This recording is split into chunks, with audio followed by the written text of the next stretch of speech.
wa mata ala imanihi.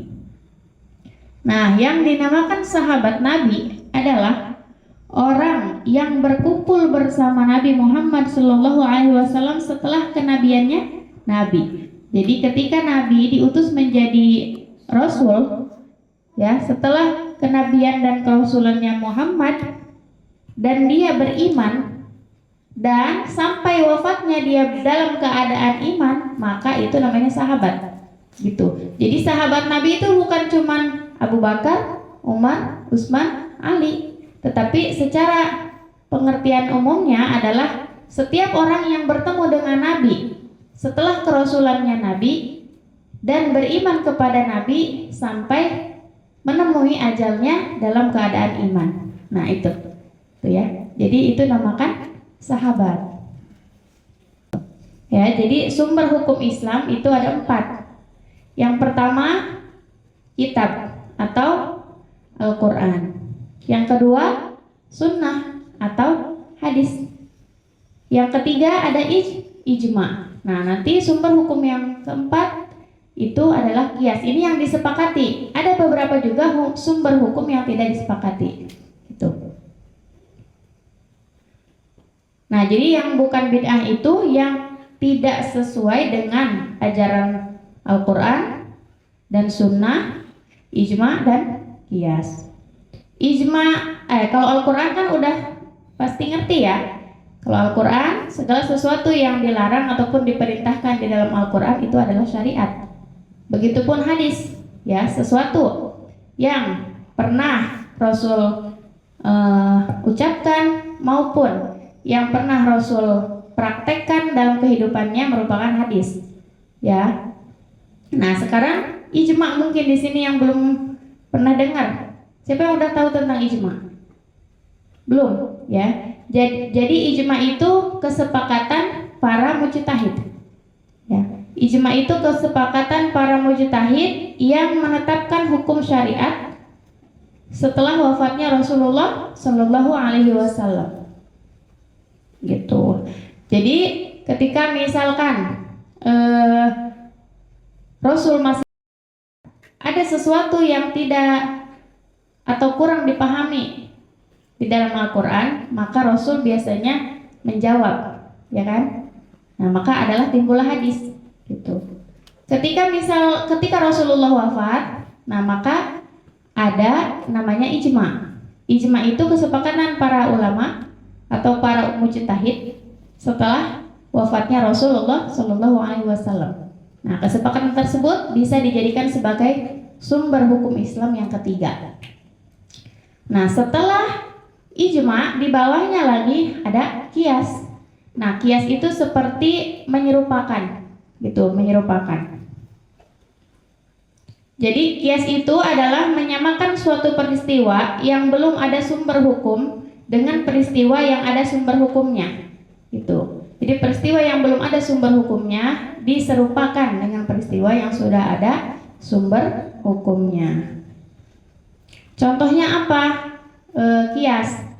Qiyas itu contohnya kalau di zaman sekarang narkotika, gitu. Jadi kan kalau narkotika itu di dalam hukum Islam adanya khamar, nggak disebutkan secara narkotika gitu ya, adanya khamar. Tapi diserupakan karena sama-sama sesuatu yang memabukkan, maka dianggap haram juga, gitu. Wal bid'atu lughatan maka muhtari'an ala ghairi misalin sabikin. Ya. Sekarang yang dinamakan bid'ah adalah segala sesuatu yang belum ada sebelumnya. Itu. Ya, secara bahasa. Secara bahasa itu bid'ah adalah segala sesuatu yang belum ada sebelumnya. Wa syar'an ma uhdisa ala khilafi amri syari. Dan menurut syariat adalah segala sesuatu yang baru. Jadi perkara yang baru yang berbeda dengan perintah syariat, gitu. Segala sesuatu yang berbeda dengan perintah syariat maka dianggap bid'ah, gitu. Tapi bid'ah bukan hanya merujuknya kepada Al-Quran dan hadis saja. Tapi tadi ada ijma ulama, ada juga qiyas. Ya. Nah, ada beberapa tingkatan hadis ya. Jadi ada hadis hasan, ada hadis sahih, ada juga yang namanya hadis dhaif. Jadi hadis dhaif ini hadis yang kedudukannya lemah gitu. Ya, jadi hadis-hadis lemah. Bisa nggak hadis lemah itu dipraktekkan atau dipakai? Bisa. Lakinnahu fil fadhail, tetapi untuk fadhail aja, untuk sebagai fadhailul amal atau kesempurnaan amal gitu. Tetapi hadis-hadis dhaif itu bisa dipakai bisyurutihi dengan syarat-syaratnya. Enggak semua hadis dhaif juga bisa dipakai ya. Kalau hadis dhaifnya bisa dipakai dan memenuhi syarat gitu, maka itu baru bisa. Tapi nanti dianggapnya tetap derajat hadisnya dhaif ya, bukan hadis sahih. Nah, ini masuknya nanti dalam ilmu hadis. Ilmu hadis juga mempunyai banyak cabang ke bawah-bawahnya ya. Cara menentukan hadis, apakah hadis itu sahih, apakah hadis itu hasan, hadis itu dhaif. Nah, itu ada lagi cara-caranya. Sekarang kita masuk ke asyarhu atau penjelasannya nih. Summa usolli wa usallimu ala sayyidina Muhammadin sallallahu alaihi wasallam afdalu jami'il muwahhidin. Kemudian usolli wa usallim. Aku, di sini akunya itu adalah nazim ya. Nazim membaca sholawat dan salam kepada Nabi Muhammad sallallahu alaihi wasallam. Yang dimana Nabi Muhammad sallallahu alaihi wasallam adalah merupakan sebaik-baik orang yang bertauhid. Ya, sebaik-baik atau paling unggulnya orang yang punya tauhid kepada Allah adalah Nabi. Wa ala alihi, dan kepada keluarganya Nabi, wa sahbihi, dan para sahabatnya Nabi, wa man tabi'ahum fi sabili dinil haqqi bi ihsanin ila yaumiddin, dan orang-orang yang mengikuti jalan agama yang benar dengan kebaikan sampai ke hari kiamat. Gitu. Amalan bima ruya annahu sallallahu alaihi wasallam qala,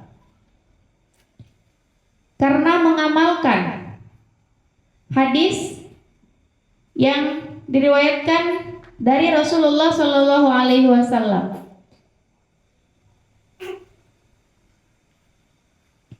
Bahwa Rasulullah sallallahu alaihi wasallam pernah bersabda gini, kullu amrin ribalin la yubda'u bihamdillahi wassalati alayya fahuwa aqta'u abtaru mahmukun min kulli barakah.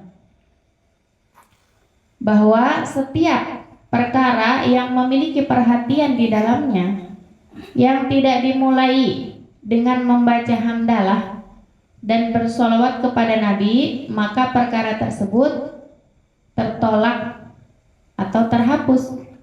Mahmukun min kulli barakatin, dan dihapuskan dari keberkahan yang ada. Gitu.